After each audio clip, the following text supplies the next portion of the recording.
Hey there, I'm Guy Fieri, and we're rolling out.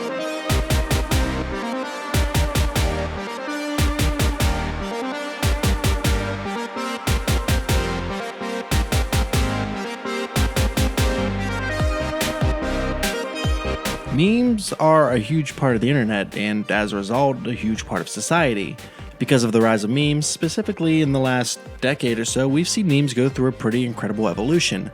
From advice animals and rage comics to copy pastas to some really deep-fried existential stuff.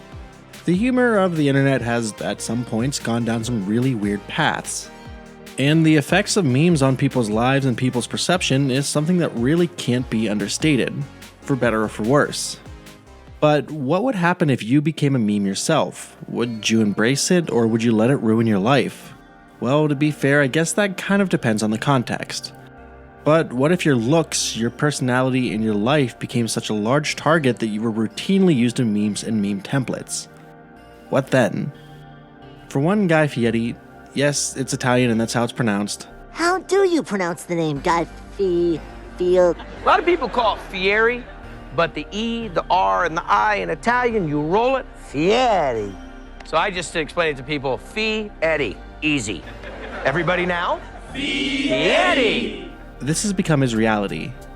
And with just a quick glance at him, it's not terribly difficult to figure out why. His sense of style can best be described as what a 9-year-old thought looked cool in the late 90s or early 2000s. When you mention Guy Fieri today, he is viewed almost exclusively as a meme instead of a successful TV personality, restaurateur, and author. And more recently, people are starting to see the goodness in Guy through the outer meme layer. But before we get too far into this, let's start a little closer to the beginning.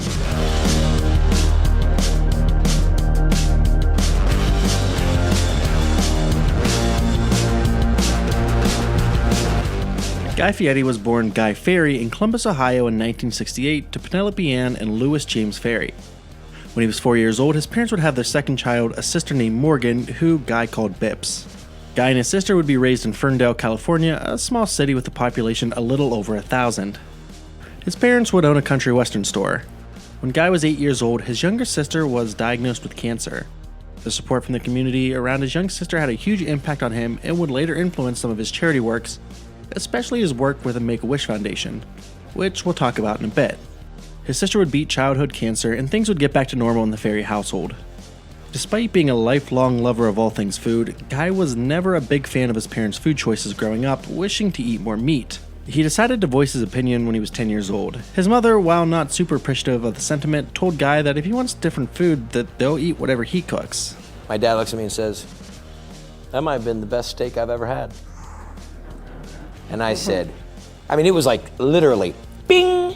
This year, Guy's father would also help him create a pretzel cart that he would, of course, call Awesome Hot Pretzels. This would obviously help Guy in a couple different ways. It would help him to foster his love for food, and it would serve as a vehicle for Guy Fieri to get his feet wet in the world of business. Learning and having these traits ingrained in him from an early age would have a huge impact on the decisions Guy would be making a little later in his life.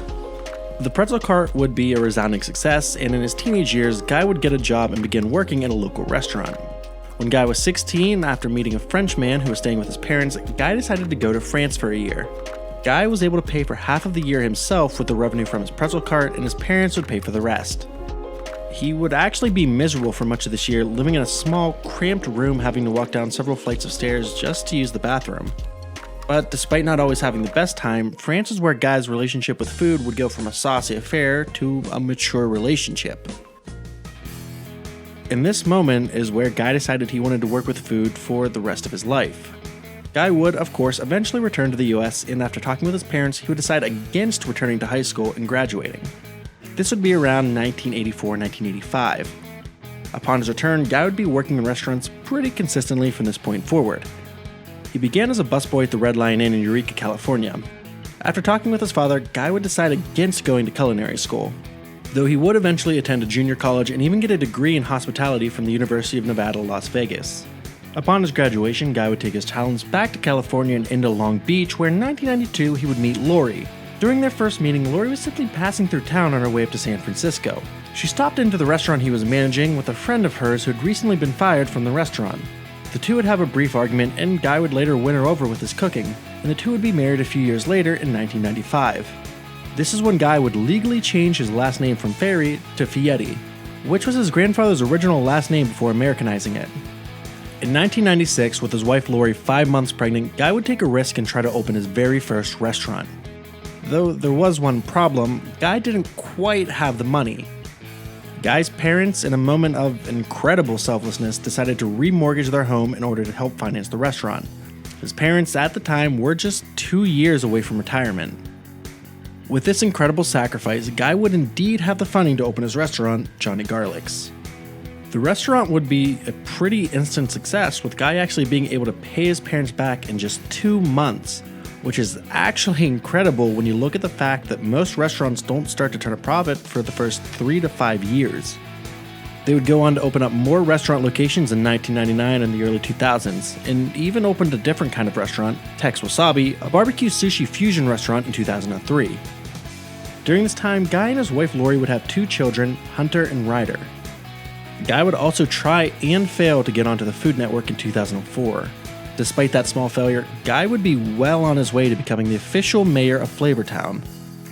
Things were looking up for Guy, and little did he know, things were about to be kicked up a notch. Damn! Oh yeah, bam it again, Elzar. Knock it up another notch.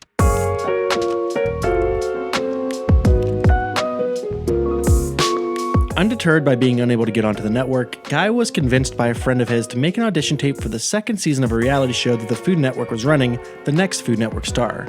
And boy, did that show not know what it was getting into with Guy. Between his, we'll call it, unique appearance and over-the-top personality, Guy was a shoo-in for the show, and for what would follow his eventual win. Now normally this is where I'd want to put up some kind of video clip or something from this season of the show, but I'm not sure if it's just the result of technological incompetence on Food Network's end or some kind of Flavortown political cover-up, but this season of the show has seemingly been purged from the internet.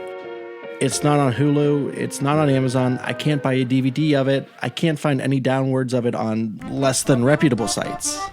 It seemingly just doesn't exist. If anyone watching, for whatever reason, has some of these episodes, please get in contact with me on my Twitter at 10kbill. I'd love to watch them. So we know that Guy Fieri wins this season, and as a result is able to launch his first TV show, Guy's Big Bite. This show would serve as the unofficial founding of Flavortown. In 2007, there was an idea for a new show floating around the Food Network. Guy was picked to do a one-off special that would eventually be turned into the show Diners, Drive-Ins, and Dives. This would become one of the biggest shows not just for Guy, but for Food Network as a whole. It was easy to film and it actually helped small local businesses, something that Guy was all for. What made this show different is that, unlike a lot of shows on the network, Guy wasn't actually cooking himself. He was going around the country to smaller restaurants and letting them cook their best meals and giving them tons of business, which is something that shows like this didn't always do. If you look at Gordon Ramsay's show Kitchen Nightmares, the majority of these restaurants are now closed, while some restaurants that Guy has visited have reported having sales increases of up to 200%. Granted that a lot of the restaurants that Guy had visited were typically doing fairly well, as opposed to Gordon Ramsay, who was visiting restaurants on the brink of disaster. But still, Guy seemed to almost be the antithesis of Gordon Ramsay. Guy focuses on being much more wholesome and friendly, while Gordon Ramsay is much more confrontative, unless he's talking to children. But damn it all if I don't love both of them in their shows. This is around the time that Guy would go from just another show host on Food Network to being arguably the channel's biggest star. He was the face of the network, and his wealth and fame levels were rising. Not to mention his political career was arguably at its apex, with him officially being the mayor of Flavortown. He had more shows, book deals, and new restaurants popping up all across the world.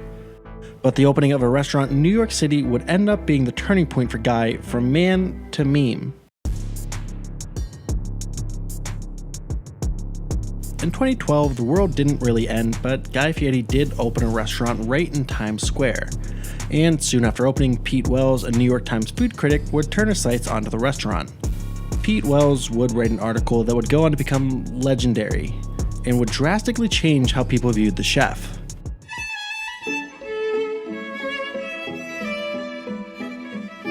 As Not Seen on TV, by Pete Wells.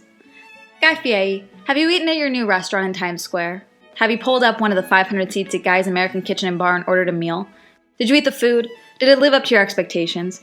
Did panic grip your soul as you stared into the whirling hypno wheel of the menu, where adjectives and nouns spin in a crazy vortex?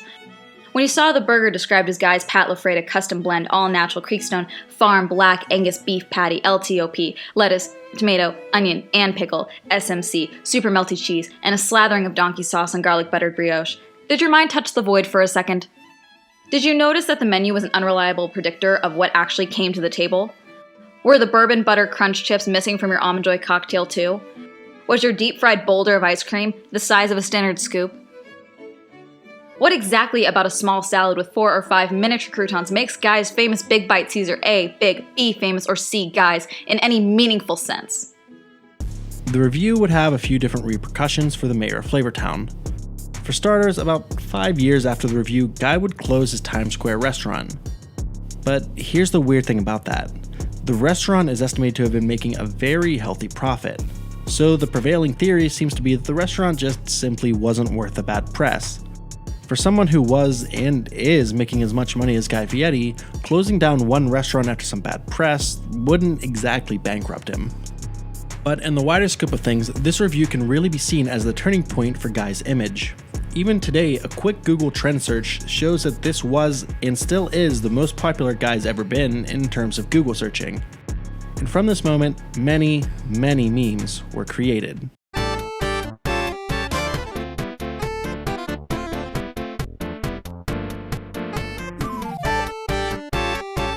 But what exactly makes Guy so memeable? Well, to be honest, he's kind of an amalgamation of several different very memeable factors.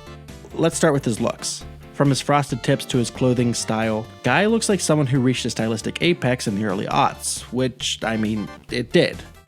This is actually what he looked like in 2000, just before his frosted tips era. He also looks very reminiscent of another popular meme man, Steve Harwell, the lead singer of Smash Mouth. And in fact, the two actually do know each other, which doesn't really help things either.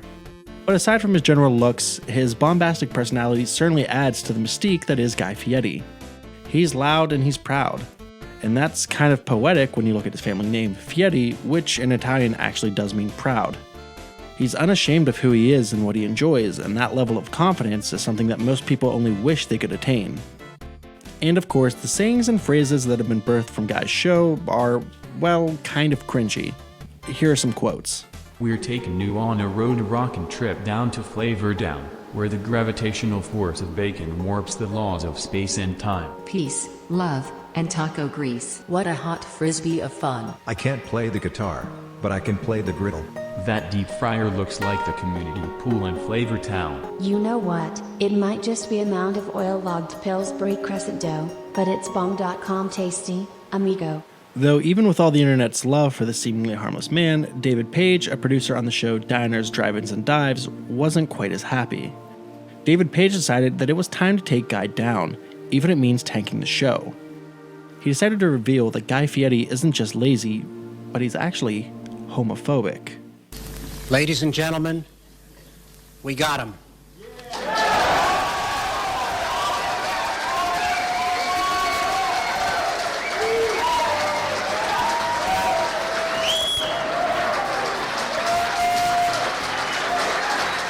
But here's the thing. Guy Fieri's sister Morgan, who actually died around this time, was gay. Guy himself actually officiated a mass gay wedding in 2015, which, to be fair, is after the allegations, but I don't think that this is something that Guy would do just to cover his own bigoted views, because A, this is several years after the allegations came out and even after the show was wrestled away from David Page, and B, he did this in memory of his sister. With everything I've learned about Guy through doing the research, it honestly just doesn't seem like something he would do. Unless, of course, you think Guy Fieri is a 4D chess tactical genius. Which, I'm sorry, Guy, I love you, but I don't really think that's the case.